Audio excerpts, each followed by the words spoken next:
Всем привет, это новый формат ВОС. Помню, снимал ролик с балансом после выхода Forsaken Valley. Вам зашло, я думаю, попробовать и ВОС записать в выводы о силе в подобном стиле, в таком разговорном. У меня на самом деле с выхода баннера Мехи достаточно много накопилось уже карт. То есть там и Асра моя любимая, и сам Батл Меха, понятно. Нет, получается даже с Асрой, да, я немного неправильно.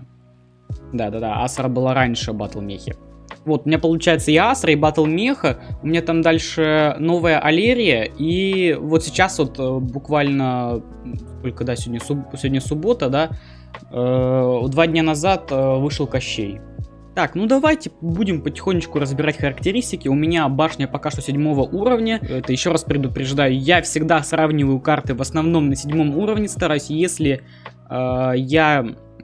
у меня не 7 уровня, я прошу кого-нибудь в чатике, допустим, в тележеньке или в дискорде. Кстати, подписывайтесь и на сервер, и на тележеньку, все ссылочки есть в описании. Ну, самое главное, что нужно знать, это, понятное дело, то, что это легендарная аренная именно карта. Аренная, это значит то, что она добавлена в этот пул. Если вы дошли до определенного количества кубков, это значит то, что из ваших сундуков может выпасть эта карта. Некоторые не знают, почему нельзя, допустим, сейчас достать Асру или новую Алерию, вот эту вот, например, да. Берисада. Это потому, что их нету в пуле аренных карт. Магнус, допустим, тоже недавно был ивентовой картой. Blazing Gem тоже. И вот их недавно, ну как недавно, уже достаточно давно, кстати, Forsaken Valley-то вышло. Но она мне все еще как-то эта арена немного не нравится на самом деле. Все равно сложной кажется. Вот, видите, эта карта была добавлена в пул аренных. Так что я подразделяю карты на два типа. На аренные, которые есть в этом пуле, и которые свободно выпадают с сундуков. И те, которые ивентовые. Они есть только в баннере.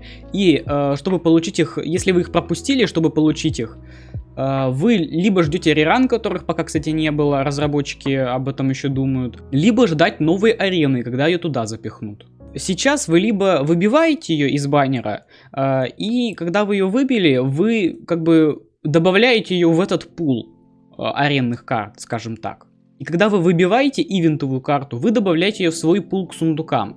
То есть просто так она не выпадет, если вы ее не выбьете. Первое, что хочу сказать, в обновлении 1.6.2, у нас, кстати, уже 1.8 сейчас,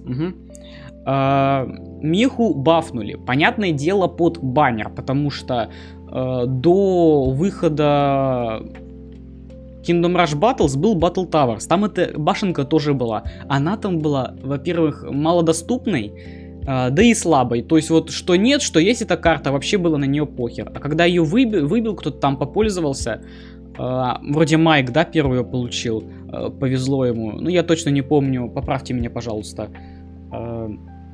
Он вроде говорил, что она не такая сильная. Вот, пожалуйста, как... Ну и после выхода Battle Towers, блин, теперь буду путаться.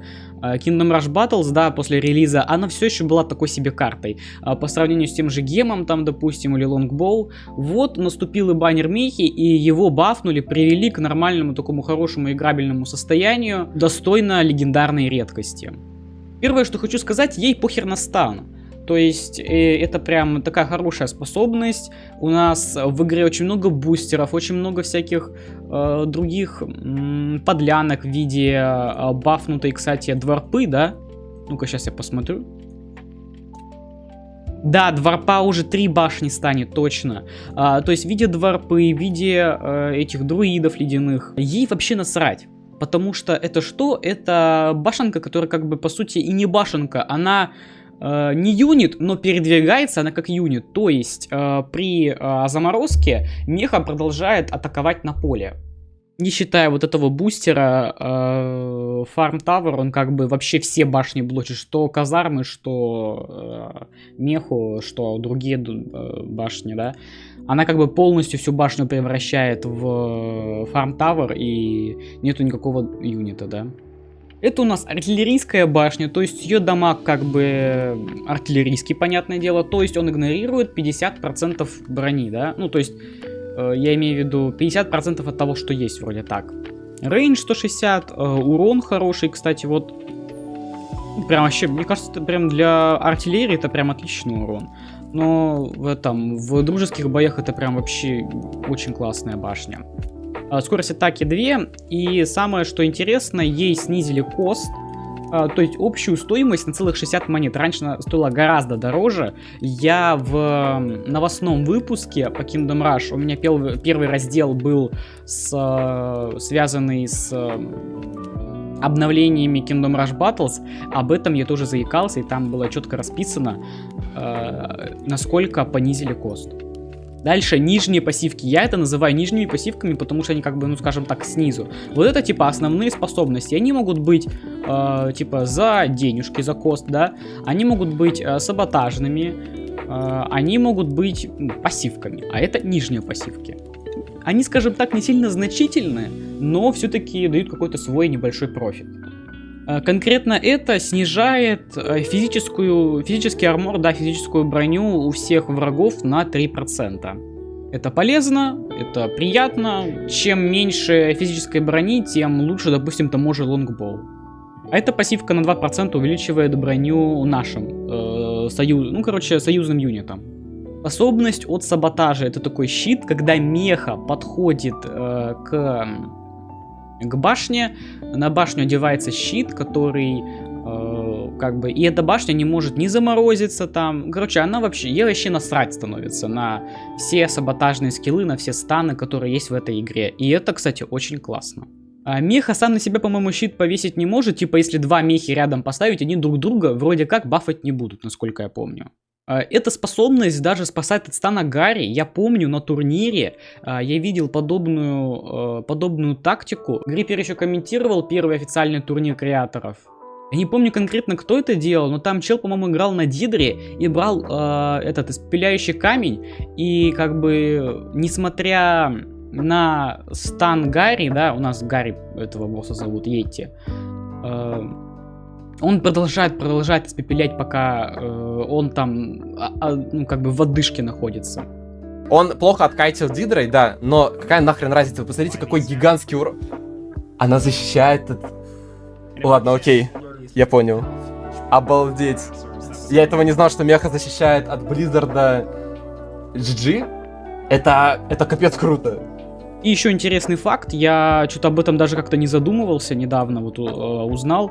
Оказывается, с левелом растет рейндж защитных башен. То есть, если у вас будет меха 3-го уровня, он у вас может распространяться, этот щит, на несколько башен, а не на одну. У вас рейнджа хватит, Дальше ракеты, у них перезарядка 15 секунд, у них солидный урон. Стоят, прилично так, нормальненько. Их 2 штуки, и самое, что интересно, они наносят трушный урон, то есть чистый урон, истинный урон, как хотите, так и называйте. То бишь, он полностью игнорирует броню. Опять же, много урона с игнорированием защиты. А учитывая то, что в этой игре почти все враги имеют 95% защиты, это прям очень полезная способность. Плюс меха получается еще немножко против летающих что-то может. Способность масла. Я не знаю, почему у Гриппера во Фронтирсе эта способность ему не нравится, но в Баттлсе она типа поинтереснее, потому что она замедляет здесь босса. Чем медленнее враги, тем больше меха нанесет по ним урон. Или там, допустим, какие-то другие башенки, да, по типу, опять же, гема. То эта способность классная. Замедляет на 40%. Все остальные характеристики вы видите на экране. Кстати, косты недавно тоже понижали у этой способности. Раньше она стоила 180. Дороговато для масла. Во Фронтирсе, эта способность выполняет ту же функцию. Я не понимаю, почему там она хуже. И, масло всегда было нормальным замедлом. Советую способность, особенно против боссов. Вот мы дошли до саботажного скилла, это минное поле, скажем так, урон хороший, ничего сказать не могу. До этого, кстати, эта способность была сломанной, она спавнила очень много этих мин на стороне противника, да, чтобы юниты противника умирали, там, допустим, герой, если он не летает, да, учитывая то, что в игре у нас уже целых 4 дракона. То там настолько этих мин становилось много, что аж там лагало, прям. Получается, ты смог мехой выиграть чисто потому, что у твоего соперника лагает. Сейчас эту проблему решили, слава богу. Держатся эти мины 20 секунд, способность на самом деле, я бы не сказал, то, что очень сильная, саботаж не такой уж сильный. Я больше ценю меху как за боевую единицу, не как за саботажную.